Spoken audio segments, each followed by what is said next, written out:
मेरा नाम आरती है। मेरी शादी बड़ौदा में एक साधारण परिवार में हुई थी। मैं स्वयं एक दुबली पतली दूध जैसी गोरी हूँ और शर्मीले स्वभाव की पुराने संस्कारों वाली लड़की हूँ। घर का काम काज ही मेरे लिए सब कुछ है, पर काम से निपटने के बाद मुझे सजना संवरना अच्छा लगता है। रीति रिवाज के मुताबिक दूसरों के सामने मुझे घूंघट में रहना पड़ता है। अब मैं सीधे कहानी पर आता हूँ। आधी रात का समय था। मैं अपने कमरे की लाइट बंद करके अपने बिस्तर पर आराम से चैन की नींद सो रही थी। सोते समय मेरे कपड़े इधर उधर हो जाया करते, इसीलिए मैं अक्सर अपने कमरे की लाइट बंद करके रखती हूँ। जब मैं आराम से सोते हुए अपने सपनों की दुनिया में खोई हुई थी, तभी मुझे ऐसा एहसास हुआ कि जैसे कोई मेरे कमरे में आया हो। लेकिन कमरे में अंधेरा होने की वजह से मुझे कुछ भी साफ साफ दिखाई नहीं दिया। मैंने धीरे से आवाज लगाकर पूछा, कौन है वहाँ पर, कौन है? लेकिन किसी की भी आवाज नहीं आई। मैंने जल्दी से अपने कपड़े ठीक किए और अंधेरे में टटोलते हुए लाइट का बटन ढूंढने लगी। लेकिन तभी मुझे एहसास हुआ कि किसी ने मेरी कमर पर हाथ रखा है और वह धीरे धीरे करके मेरी कमर पर हाथ फेरे जा रहा है। मैं घबरा गई कि आखिर ये कौन हो सकता है। मैंने उससे अपने आप को छुड़ाने की कोशिश की तो उसने मेरे दोनों हाथ पकड़ लिए और मेरी कमर पर अपने होंठ फिराने लगा। एक बार को तो मुझे लगा कि जैसे मेरे पति ही आ गए हो और वह मुझे सरप्राइज देना चाहते हो, इसीलिए वह मेरे साथ ऐसा कर रहे हैं। दरअसल मेरे पति को ऑफिस के काम से अक्सर शहर से बाहर जाना पड़ता है। अभी भी मेरे पति 2 दिन पहले एक हफ्ते के लिए अपने ऑफिस के काम से बाहर गए हैं। मुझे अक्सर अपनी रातें अपने पति के बिना ही बितानी पड़ती थी, लेकिन क्या करती, मैं मजबूर थी। अंधेरे में मैं जल्दी जल्दी लाइट को ढूंढ रही थी ताकि लाइट जलाकर देख सकूं कि आखिर मेरे साथ ऐसा कौन कर रहा है।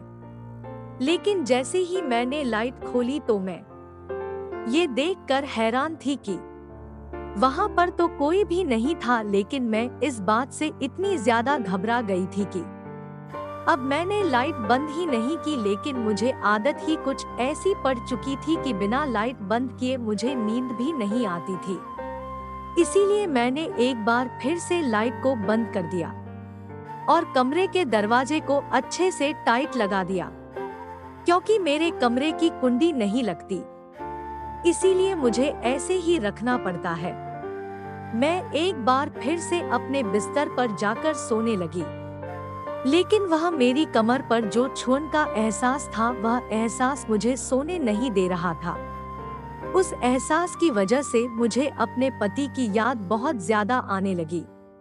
फिर भी जैसे तैसे करके मैंने रात काटी। सुबह उठकर मैंने सबके लिए नाश्ता बनाया, अपने सास ससुर को खाना दिया, साथ ही अपने जेठ और देवर को भी खाना दिया। असल में मेरे जेठानी अपने मायके गई हुई है, इसीलिए जेठ जी का सारा काम मैं ही करती हूँ। पूरा दिन भर तो मुझे कुछ भी अजीब नहीं लगा, सब कुछ सामान्य था। फिर से रात होती है और मैं अपने बिस्तर पर थकी हारी सोने के लिए चली गई। मुझे ऐसा लगा कि हो सकता है कल रात मैं नींद में थी, इसलिए मुझे कोई वहम हुआ हो। मैं इतनी ज्यादा थकी हुई थी कि बिस्तर पर लेटते ही मुझे नींद आ गई। लेकिन मुझे सोए हुए तकरीबन अभी आधा घंटा ही बीता होगा कि मुझे फिर से एहसास हुआ कि मेरे कमरे में कोई आया है। मैं जल्दी से उठकर बैठ गई और अंधेरे में ही यहाँ वहाँ देखने की कोशिश करने लगी। घबराहट के मारे मेरा गला सूखा जा रहा था। लेकिन यह क्या, अचानक से किसी ने मेरा पैर पकड़ लिया और वह धीरे धीरे करके मेरे पैर को सहला रहा था। उसके सहलाने की वजह से मुझे अच्छा तो लग रहा था, लेकिन साथ में मुझे डर भी लग रहा था। मैंने अपना पैर छुड़ाते हुए अंधेरे में ही पूछा, कौन है यहाँ पर? लेकिन एक बार फिर से किसी ने भी जवाब नहीं दिया।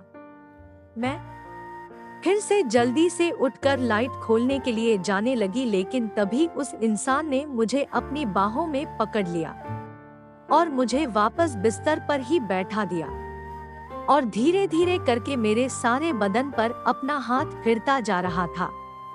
मुझे यह एहसास अपने पति की याद दिला रहा था, लेकिन मेरे पति तो यहाँ नहीं है, इसलिए मुझे बहुत ज्यादा घिन्न महसूस हो रही थी कि पता नहीं कौन मेरे साथ यह सब कुछ कर रहा है। मैं अपने आप को छुड़ाने के लिए अपने हाथ पैर चलाने लगी और आवाज लगाकर घर के लोगों को बुलाने की कोशिश करने लगी, लेकिन जैसे ही मैं बोलने वाली थी तभी उसने मेरे मुंह पर अपना हाथ रख लिया ताकि मैं चीख ना सकूं। फिर मैंने पूरी कोशिश करके उस इंसान को पीछे की तरफ धक्का दिया। जैसे ही वह पीछे गिरा, मैं जल्दी से बिस्तर से खड़ी हो गई और मैंने लाइट जलाने के लिए अंधेरे में टटोलना शुरू कर दिया, लेकिन एक बार फिर से उस इंसान ने मुझे पकड़ लिया और मुझे वहां से खींचने की कोशिश करने लगा।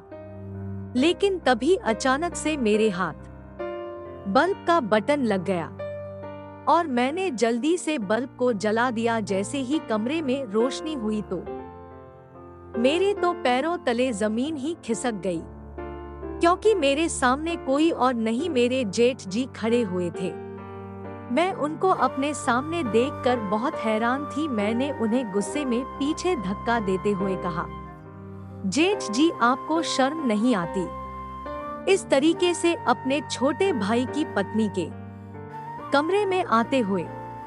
मेरी बात सुनकर जेठ जी एक बार फिर से मेरे करीब आने लगे और कहने लगे, तुम्हें तो पता ही है कि मेरी बीवी मायके गई हुई है, इसलिए मैं बिल्कुल अकेला महसूस कर रहा हूँ। देखो ना मुझे कितनी तड़प हो रही है, और वैसे भी तुम भी तो अकेली हो, छोटा भी तो बाहर गया हुआ है, तो क्यों ना हम एक दूसरे की तड़प को दूर कर दे।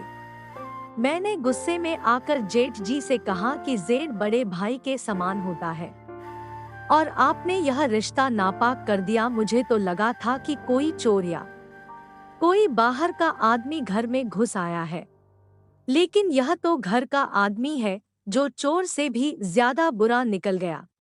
मैंने गुस्से में आकर जेठ जी को अपने कमरे से बाहर निकाल दिया और फिर जैसे ही मेरे पति अपने ऑफिस के काम से वापस आए तो मैंने उनसे साफ साफ कह दिया कि मैं अब इस घर में सबके साथ नहीं रहने वाली हूँ। वह मुझे अलग ले जा करके रखे या फिर मुझे हमेशा हमेशा के लिए छोड़ दे। मेरे पति को मेरी जिद के आगे झुकना पड़ा और फिर हम दोनों अलग जाकर के रहने लगे। लेकिन मैं उस दिन की घटना से इतनी ज्यादा घबरा गई थी कि मैंने रात के समय लाइट बंद करना छोड़ ही दिया। दोस्तों, वीडियो अच्छी लगी हो तो लाइक करके जाना और अपने दोस्तों के पास फेसबुक और व्हाट्सएप पर शेयर करना। अगर आप और भी अच्छी वीडियो देखना चाहते हैं तो इस वीडियो पर क्लिक करें। धन्यवाद।